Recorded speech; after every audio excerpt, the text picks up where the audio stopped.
Hello, everyone. My name is Vanessa Cannavino, and welcome to my Tribe Talk, where I will be discussing the rising cost of childcare, its impacts, and a possible solution to this problem. Here is a brief overview of what I'll be discussing today.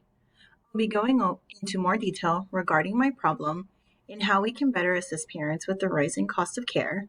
I'll be discussing the COVID-19 pandemic and its impact on childcare, as well as the forces and factors that affect childcare costs. Lastly, I'll be going over some potential approaches to solving this problem, as well as how to execute the solution. As a mother of five, ranging from 2 to 17 years old, I've utilized childcare for the better part of 17 years, and I have seen firsthand how the cost of childcare has increased from what it was 17 years ago to today. My problem at the start of the William and Mary program in 2020 was already considered a global crisis. A few short weeks later, the world was crippled by the COVID-19 pandemic. Little did I know that my problem was only going to become much worse. My problem has changed and grown as the pandemic has raged across the nation and has left many parents in a worse off state today in 2022 than they were 2 years ago. The rising cost of childcare has made it difficult for parents to afford safe and reliable care for their children. I have chosen to take into consideration where the problem is now, as any potential solution would not work without taking the pandemic into consideration. The problem then becomes, how do we assist parents with the rising costs of childcare? The COVID-19 crisis has exacerbated a global childcare crisis that left many parents struggling to balance their responsibilities for childcare and work, with more women feeling that burden than men. With annual income remaining stagnant, the increasing cost of childcare is eating up a large percentage of families' household incomes. The average weekly rate in 2020 for one child was $340 a week, which was a 46% increase from 2019 at $182 a week. The pandemic caused further rate increase, where according to survey data, 72% reported that childcare is more expensive now due to the pandemic, while just 6% say that childcare is now less expensive. Those citing an increase in costs say that the top reason costs are up is due to safety and precautions at childcare centers. With more households becoming dual-income households, childcare is a must for many families. According to the U.S. Census Bureau, overall childcare costs have nearly doubled in the last 50 years. Currently, parents are spending over $13,000 annually for one child in 2020, with costs reaching between $13,000 and $21,000 in the top 10 highest childcare cost states, according to a study conducted by CCAA, which causes current annual childcare costs to be more than the average annual cost of in-state college tuition at a little under $10,000 per educationdata.org. The annual price of childcare for 2 children exceeds annual mortgage payments for homeowners in 40 states and the District of Columbia, and also exceeding the annual median rent payment in every state. The increasing cost of childcare has begun to have ramifications to families in every stage.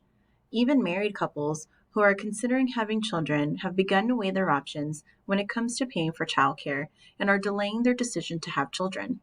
The increasing costs of childcare have greater impacts to single parents who may not have any other viable option but childcare, and when it's becoming a large portion of their income, affordable daycare is a must for them.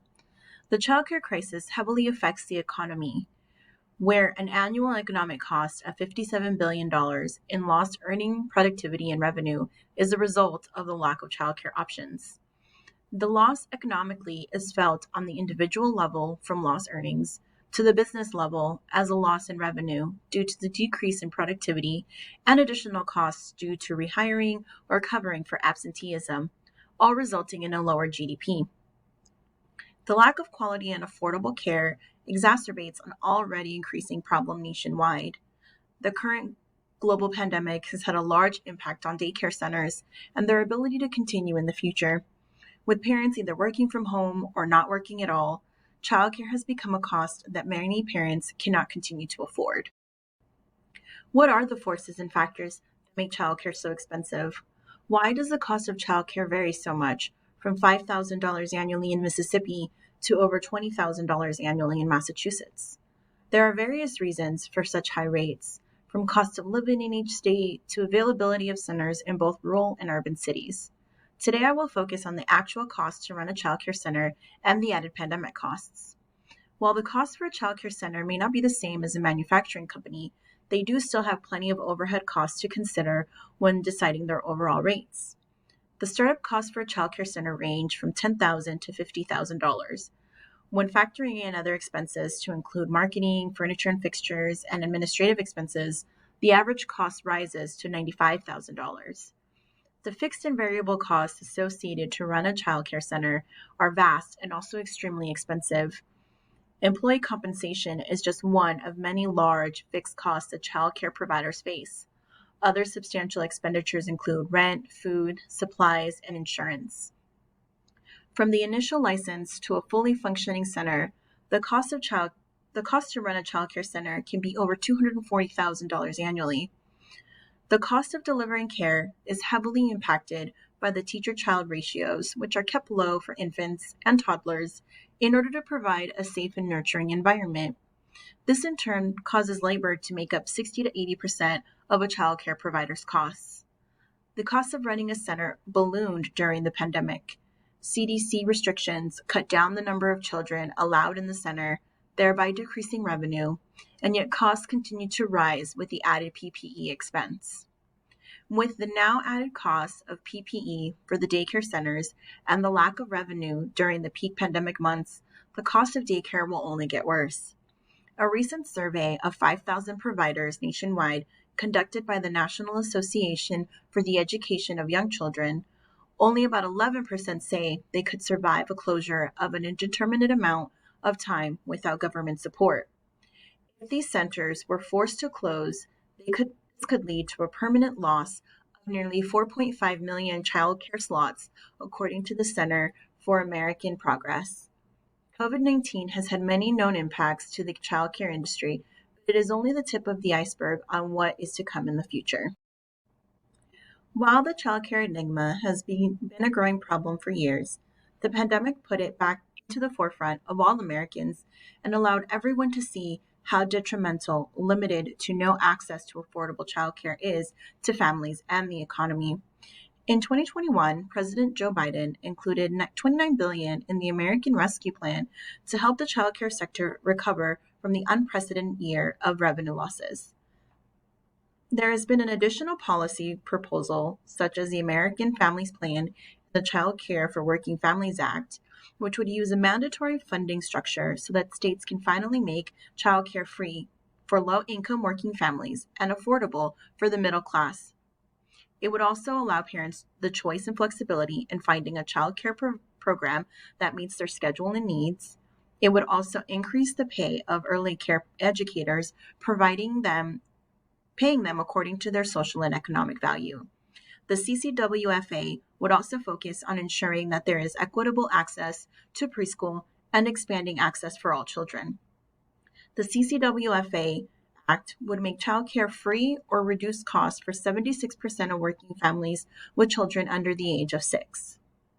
Given the current state of the economy and the American Rescue Plan, the government has allotted funds to be used by childcare facilities, but what needs to be focused on now is the ongoing support that many families in childcare centers will need as we move further and further past the pandemic. Given that the need for childcare is a national need and the lack of good, reliable daycare affects the economy, there are many who feel that the federal government should intervene and assist the states in providing families some type of assistance. There have been several types of assistance ideas that have been suggested, but the main proponent has been that of tax subsidies. These subsidies would assist the family directly, and others would assist the states in an effort to make childcare much more affordable for families.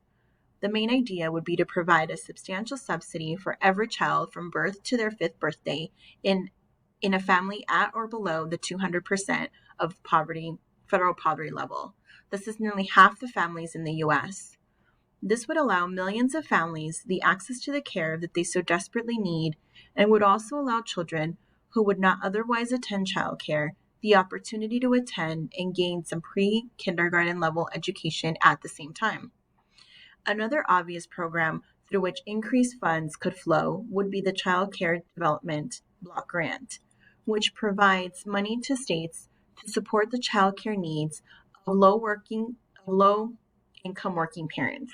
While many object to the use of federal funds to subsidize childcare, the events of 2020 through 2022 have shown that without childcare, parents can't work and thus the economy cannot function. Many families benefited from the tax credits that were provided during 2021. This raised millions of families above the poverty line. If families are given the same type of subsidy for childcare, the impact would be seen at the same scale. Many families are struggling to provide, and the cost of childcare can block them from entering the workforce. Currently, 2-year-olds in the United States are less likely to attend formal childcare. If they do, their parents pay full price and compete to find a spot. If their parents stay home or find another arrangement, they are also on their own to finance it, as they will be until kindergarten. In the developed world, the U.S. is an outlier in its low levels of financial support for young children's care. The U.S. spends 0.2% of its GDP on child care for children 2 and under, which amounts to about $200 a year for most families, in the form of a once-a-year tax credit for parents who pay for care. But looking at how European and Nordic countries handle childcare in their countries, the U.S. can take a page from their book. The U.S. can begin by providing free care to low-income families, by providing substantial subsidies with government-run centers, while also including some private and in-home centers. And the U.S. can also continue a page from the American Rescue Plan with the quarterly child benefit payments to families with children under the age of 6. The clear benefits of solving the rising cost of childcare problem is that millions of families would be impacted, as they will be directly affected by the solution. Parents will have the appropriate care without having to decide between paying for childcare or other living expenses. Overall, paying less out of pocket for childcare, coupled with a mother's increased ability to work, would help promote greater family economic stability and, in turn, child well-being. Beyond the benefits to families, affordable childcare is critical to expanding and sustaining the nation's workforce and growing the economy. Providing childcare assistance to all low and middle income working families would enable an estimated 1.6 million more mothers to enter the workforce and would in turn boost the U.S. GDP by 1.2%.